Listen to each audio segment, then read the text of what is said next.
BJPಯ ಸರ್ಕಾರದ ಬಗ್ಗೆ ನರೇಂದ್ರ ಮೋದಿ ಅವ್ರ ಬಗ್ಗೆ ಮಾತನಾಡ್ತೀರಿ? ಯಾವ ನೈತಿಕತೆ ಇಟ್ಕೊಂಡಿದ್ದೀರಿ ನರೇಂದ್ರ ಮೋದಿ ಬಗ್ಗೆ ಮಾತನಾಡ್ಲಿಕ್ಕೆ? ನೀವು ಏನಿದೆ ಸಿದ್ದರಾಮಯ್ಯ ಅವರಿಗೆ?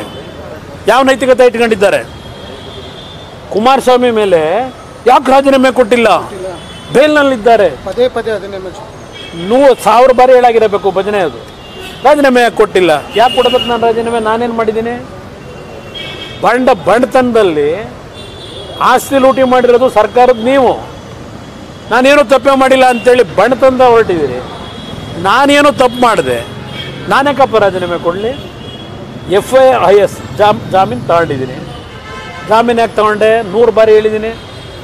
2013ರಲ್ಲಿ ನೀವು ಮುಖ್ಯಮಂತ್ರಿ ಆಗಿ ಪಾಪ ಕೆಂಪಣ್ಣ ಅಂತ ಒಬ್ಬನ ಇಟ್ಕೊಂಡಿದ್ರಲ್ಲ, ಕಾನೂನು ನಡೆದಿದ್ದು ನಿಮ್ಮ ಪೊಲೀಸ್ ಇಲಾಖೆಯ ಎಕ್ಸ್ಪರ್ಟು ಕೆಂಪಯ್ಯ. ನನ್ನನ್ನು ಒಂದು ದಿನವಾದರೂ ಇಷ್ಟೆಲ್ಲ ಆಟ ಆಡ್ತಾನೆ, ನಮ್ಮ ವಿರುದ್ಧ ಹಲವಾರು ಏನೋ ಒಂದು ಮುಜುಗರಕ್ಕೀಡು ಮಾಡ್ತಾ ಇದ್ದಾನೆ, ಒಂದು ದಿನವಾದರೂ ಜೈಲಿಗೆ ಕಳಿಸ್ಬೇಕು ಅಂತೇಳಿ ಕಾನೂನು ಬಾಹಿರವಾಗಿ ಅಧಿಕಾರ ದುರುಪಯೋಗ ಪಡಿಸ್ಕೊಂಡು ಈ ಕುಮಾರಸ್ವಾಮಿ ಕೆಣಕ್ದಂಥ ನೀವು ಪಾರದರ್ಶಕ ಆಡಳಿತವ ನಿಮ್ಮದು? ಕೇಂದ್ರ ಸರ್ಕಾರ ವಿರೋಧ ಪಕ್ಷಗಳನ್ನು ಬಗ್ ಬಡಿತಾರೆ, ನೀವೇನು ಮಾಡ್ತಾಯಿದ್ದೀರಿ? ನಿಮ್ಮ ಕೆಲಸ ಏನು?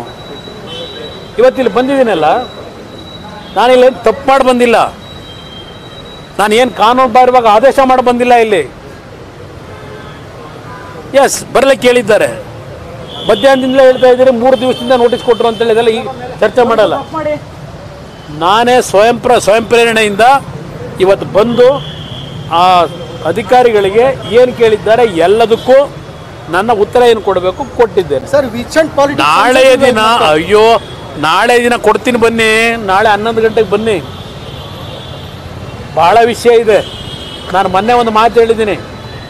ಈ ಸರ್ಕಾರದಲ್ಲಿರ್ತಕ್ಕಂಥ ಕೆಲವು ಪೊಲೀಸ್ ಅಧಿಕಾರಿಗಳು, ಹಿರಿಯ ಅಧಿಕಾರಿಗಳು ದರೋಡೆಕೋರರು ಅಂತ ಹೇಳಿದ್ದೇನೆ.